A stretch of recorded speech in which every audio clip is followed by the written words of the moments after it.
Dans cette vidéo, on va aborder un sujet d'actualité. Il s'agit de ChatGPT, l'intelligence artificielle qui a des réponses et des solutions pour presque tout. Et donc, tout le monde peut poser des questions. Mais ce qu'il faut surtout savoir à propos de cette IA, c'est surtout comment vous allez poser vos questions. Parce que, comme dans le monde réel, les mauvaises questions, ça existe aussi dans le monde virtuel. Donc, pour avoir une satisfaction complète et obtenir un bon retour de ChatGPT, il faut d'abord savoir le configurer et ensuite poser les bonnes questions. Donc, pour vous éviter de longues recherches sur la toile, je vous ai trouvé les meilleures méthodes pour profiter pleinement de ChatGPT. En premier lieu, ce que vous devez savoir et ce que vous devez faire, c'est commencer par la configuration des instructions personnalisées. Pour résumer, on peut dire que c'est une méthode pour aider ChatGPT à fournir de meilleures réponses. Ces instructions personnalisées, vous les trouverez en cliquant sur l'icône de votre profil, juste ici. Et donc, une fois dedans, vous avez la possibilité de remettre des références et de cette manière, vous allez expliquer à ChatGPT comment vous allez avoir les réponses. Comme ça, vous n'allez pas avoir à répéter vos préférences dans chaque conversation. Et donc, pour le premier champ, on va dire que ChatGPT cherche à mieux vous connaître. Et là donc, vous pouvez lui fournir votre localisation, la ville ou bien le pays, mais pas l'adresse complète. Vous pouvez aussi préciser la nature de votre travail, donc ce que vous faites dans la vie, vos centres d'intérêt, vos projets et vos objectifs. En gros, des infos qui font référence à votre personnalité. Par exemple, vous pourriez dire que je suis un développeur de logiciels basé à Paris et travaillant avec Python. Ou vous pourriez dire que je suis un professionnel du marketing à Bruxelles qui rédige des textes publicitaires. Donc, selon votre statut ou votre situation, vous pouvez écrire ce que bon vous semble. D'accord? Et donc ensuite, pour le deuxième champ, donc juste là, alors là, il s'agit de préciser et définir la façon dans laquelle ChatGPT va vous répondre.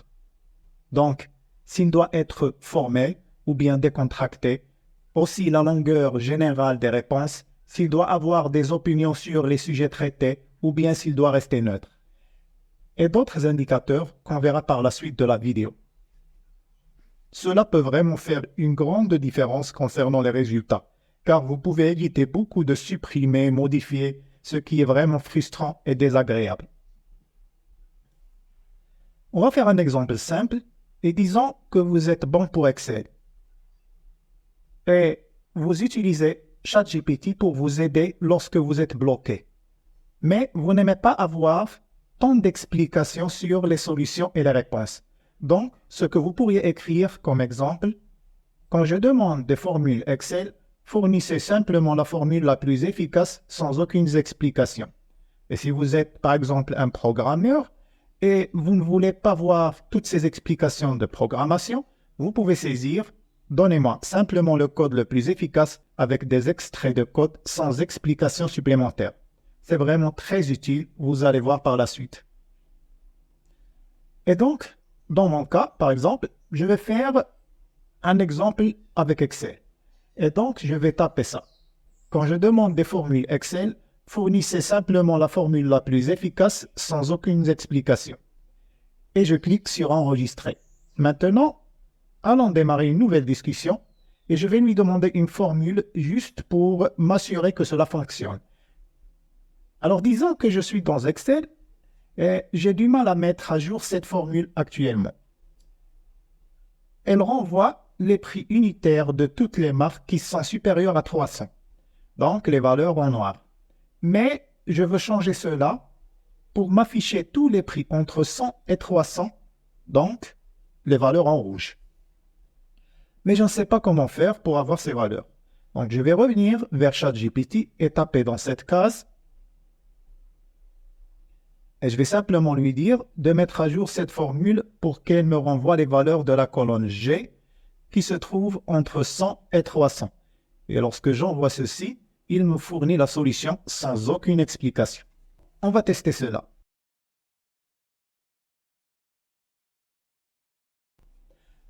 Maintenant, regardez là. Sans la personnalisation de paramètres, voilà ce que j'obtiens. Et parfois, vous allez vous retrouver avec des explications beaucoup plus longues. Elles donnent beaucoup plus de détails. Bon, oui, effectivement, ça peut être bénéfique pour les débutants. mais pour quelqu'un qui s'y connaît, elles peuvent être très ennuyeuses. Une autre chose qui peut être très utile, c'est de dire à ChatGPT de toujours nous tenir informés sur le niveau de confiance de sa réponse. Cela peut être très utile pour les sujets factuels. Et donc, on va écrire « Toujours ajouter le niveau de confiance pour les réponses » et quand la réponse contient des faits, toujours fournir des URL valides pour les sources des réponses et s'il s'agit d'une spéculation ou d'une prédiction, il faut m'informer. Alors maintenant, on va tester cela. Je vais enregistrer ceci et on va démarrer une nouvelle discussion. Et on va lui poser comme question les présidents de la France lors du XXe siècle. Quand je lance ceci, j'obtiens cette réponse. Comme vous pouvez le voir, le niveau de confiance est élevé et j'obtiens une liste d'URL valides directement à partir de l'Élysée. Donc, ces paramètres peuvent être très utiles et je suis sûr que vous allez les apprécier. Maintenant, on va passer au prompt. D'abord, on va expliquer ce qu'est un prompt. Un prompt, c'est un mot anglais d'ailleurs, qui désigne toute commande écrite envoyée à une intelligence artificielle spécialisée dans la génération de contenu, comme du texte ou des images. En somme, il s'agit d'une instruction que l'on donne à un algorithme qui va ensuite l'interpréter et proposer un résultat. On peut aussi concevoir le prompt comme une demande ou un ordre. Et bon, vous allez certainement demander à ChatGPT de vous écrire du texte. Bon, les résultats, ils seront probablement génériques. Même si vous mettez l'accent sur les instructions personnalisées, le temps et le style que vous souhaitez, ça pourrait ne pas refléter correctement votre style d'écriture. Mais la bonne nouvelle, c'est que vous pouvez enseigner à ChatGPT comment écrire dans votre propre style en lui donnant quelques exemples. Venez, on va voir. Nous allons d'abord expliquer et essayer de dire à ChatGPT ce que nous allons faire à travers ce prompt. Bon, j'aimerais que vous m'aidiez à écrire des articles pour mon bloc de productivité. Donc, vous pouvez remplacer le bloc de productivité simplement par quelque chose qui reflète le type de bloc ou d'article dont vous avez besoin. Donc, et en premier, je veux que vous compreniez mon style d'écriture en vous basant sur les exemples que je vous donne. Vous allez enregistrer mon style d'écriture sur IT Style et après cela, vous me demandez quel est le sujet de mon contenu spécifique. Vous écrirez ensuite l'article en utilisant IT Style. OK? Bon, essayons-le. Donc, pour qu'ils comprennent ce que nous essayons de faire et qu'ils soient prêts pour quelques exemples, je vais juste aller récupérer une copie d'un article en copiant ce paragraphe de la page et collons-le comme l'exemple 1 de IT Style. Maintenant, je vais lui donner un deuxième exemple de IT Style. Je vais simplement récupérer l'autre copie ici et la coller. C'est bon? Maintenant, là, il résume donc mon style comme étant informatif et personnalisé et vise à établir une connexion. Et maintenant, il est prêt à écrire le contenu. Donc, je vais écrire un article sur l'importance des nouvelles technologies dans le quotidien humain. Superbe. Il commence donc l'écriture avec mon style d'écriture personnelle, celui qu'il a sauvegardé précédemment. Vous pouvez bien sûr continuer à travailler dessus et l'améliorer. Vous pouvez également revenir sur ce chat et lui demander d'écrire d'autres articles connexes. OK? Maintenant, la prochaine étape, on va voir l'autocritique. L'autocritique, c'est une autre excellente option dans ChatGPT. On va lui demander de réviser son propre texte et même de fournir des commentaires. Cela semble drôle, mais cela fonctionne vraiment bien. Alors, disons que j'ai demandé à ChatGPT de me faire un résumé des raisons pour lesquelles Python et Excel peuvent bien fonctionner ensemble. Il me donne cette réponse, mais je ne suis pas vraiment satisfait. Je vais donc lui demander d'agir en tant que critiqueur. Je vais lui consigner d'être impitoyable, d'analyser le texte et de me dire où il peut être meilleur. On va examiner sa réponse et comme vous pouvez le voir, il nous fournit un résumé sur la qualité du texte et sur les problèmes potentiels. Par exemple, là, il me dit « Certains points clés pourraient améliorer la compréhension pour les lecteurs moins familiers avec le sujet. » C'est bon? Donc, juste après, on va voir l'autoprompt. Donc là, on va utiliser ChatGPT pour optimiser son propre prompt. Et voici comment vous pouvez le faire. Disons que je souhaite envoyer un email à mon équipe, les encourageant à participer à notre événement d'inventaire pour la fin de l'année.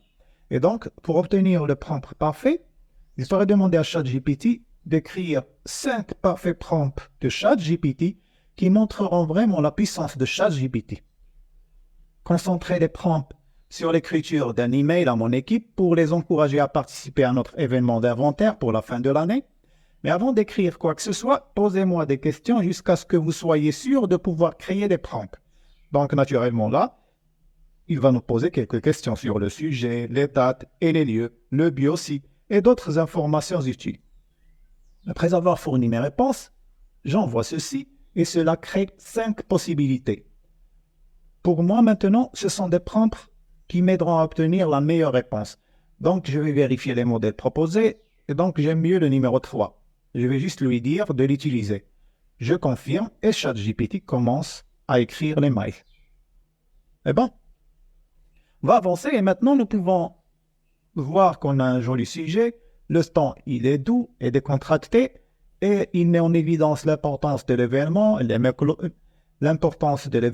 et les mots-clés afin de réussir le travail demandé et aussi pour inciter les employés à participer activement et positivement. C'est donc un email très personnalisé. On va le comparer à un cas où je n'optimise pas avec un prompt. Alors, je lui dis d'écrire un email à mon équipe pour participer à notre événement d'inventaire de fin d'année.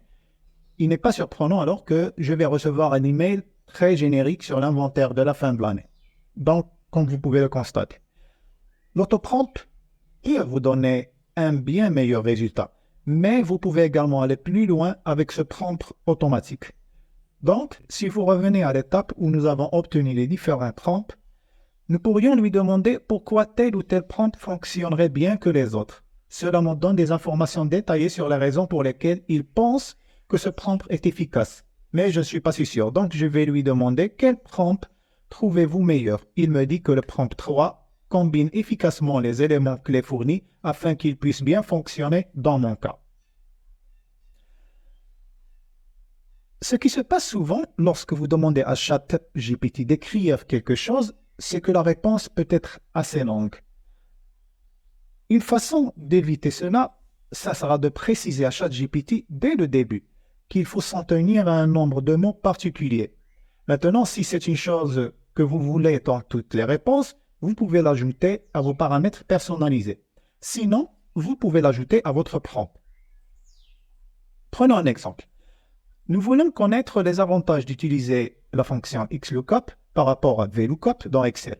Donc, je vais ajouter que la longueur maximale du texte devrait être de 500 mots. Donc, il ne doit pas dépasser 500 mots. Donc, on va soumettre notre requête et on va venir tout vérifier sur Word. OK?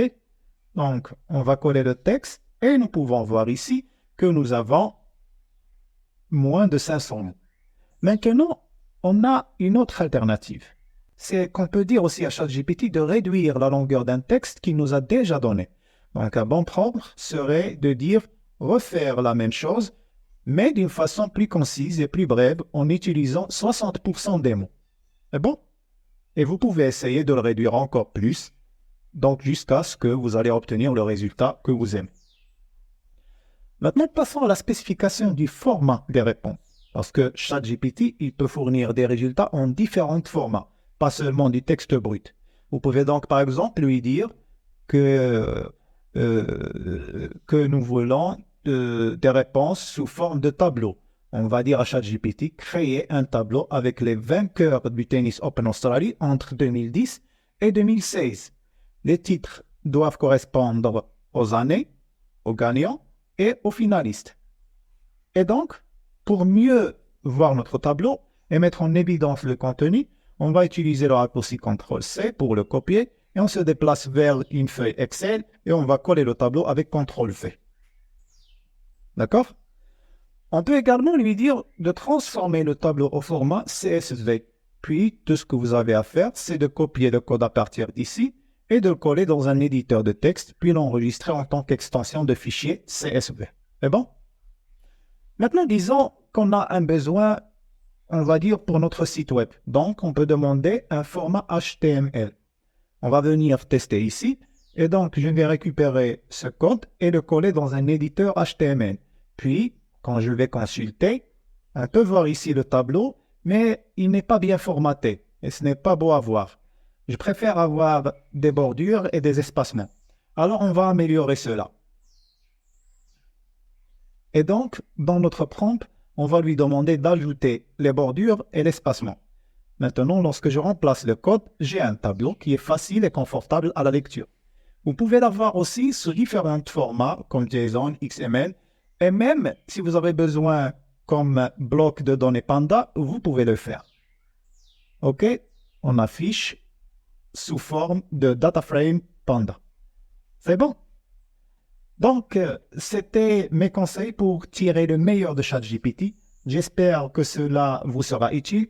Donc, abonnez-vous si vous n'êtes pas encore abonné et je vous retrouverai dans la prochaine vidéo ici sur iTech for YouTube. Merci.